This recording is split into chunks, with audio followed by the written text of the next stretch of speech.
Hello viewers, నేను Rohan. Welcome to social post. బేసిక్గా చాలా మంది ఎన్ఆర్ఐస్ వీలునామాలు రాస్తూ ఉంటారు, కానీ అందులో చిన్న చిన్న పొరపాట్ల వల్ల ఆ వీలునామాలో ప్రాబ్లమ్స్ అయితే ఫ్యూచర్లో ఇంకా ఎక్కువ ప్రాబ్లమ్స్ అయ్యే సందర్భాలు ఉన్నాయి. బేసిక్గా ఒక ఎన్ఆర్ఐ ఎలా వీలునామా రాసుకోవాలి, ఆ వీలునామాలో ఏమేమి రాయాలి అనే విషయాన్ని డీటెయిల్గా తెలుసుకునే ప్రయత్నం చేద్దాం. మనతో పాటు హైకోర్టు అడ్వకేట్ మాలతి గారు ఉన్నారు, ఆవిడతో మాట్లాడదాం. నమస్తే అండి. నమస్తే అండి.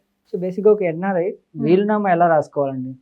వీలునామా అంటే జనరలీ అందరికి ఉండే ఒక అంటే అందరికీ అర్థమయ్యేది తెలిసిన విషయం ఏంటంటే జనరలీ ఒక ఏజ్ వచ్చిన తర్వాత రాస్తారు.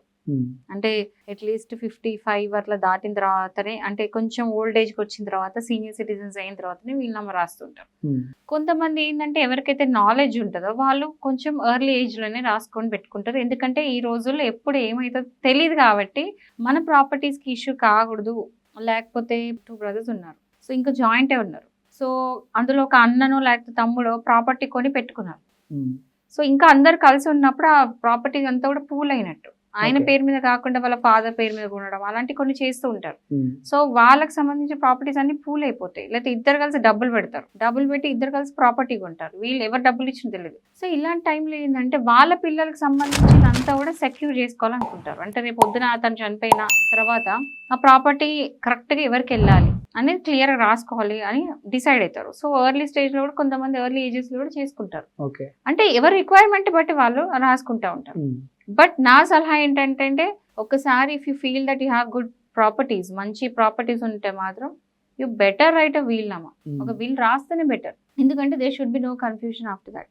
దానికోసం లిటిగేషన్ లా గొడవలు ఉండకూడదు. లేకపోతే ఎవరో వచ్చి నేను డబ్బులు పెట్టినా అని, అంటే సొంత సిబ్లింగ్సే ఎవరు కాదు.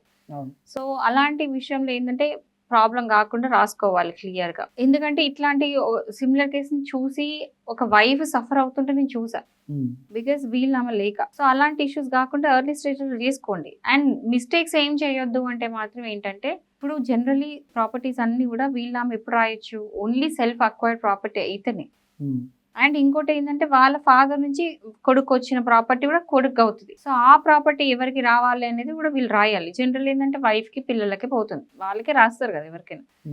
సో ఈ కొన్నిసార్లు ఏంటంటే ఎవరికి ఇవ్వాలో అనేది డిసైడ్ అవ్వడంలో ఫస్ట్ మిస్టేక్ చేస్తూ ఉంటారు. కొన్నిసార్లు ఏంటంటే ఒకసారి ఇంకోటి వీలునామా ఎన్నిసార్లు చేంజ్ చేసుకోవచ్చు, ఇది చాలా మంది తెలియదు. వీలునామా ఒకసారి రాస్తే అది ఎండ్ కాదు.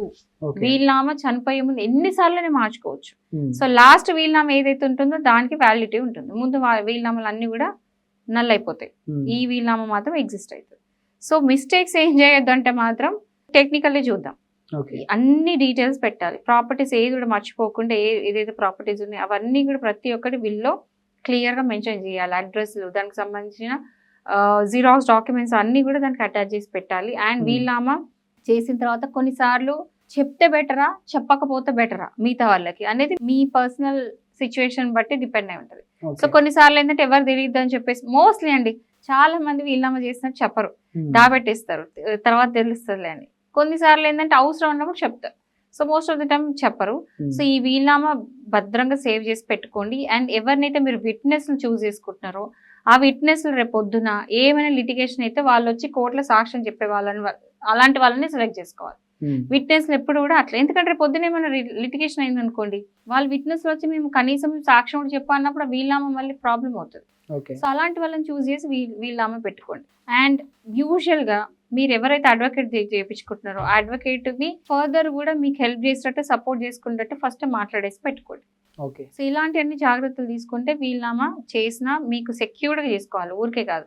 అండ్ ఇంకోటి, వీలునామా ఖచ్చితంగా రిజిస్ట్రేషన్ అవసరమా లేదా అని ఒక డౌట్ ఉంటుంది. వీలునామాకి రిజిస్ట్రేషన్ అవసరం లేదు.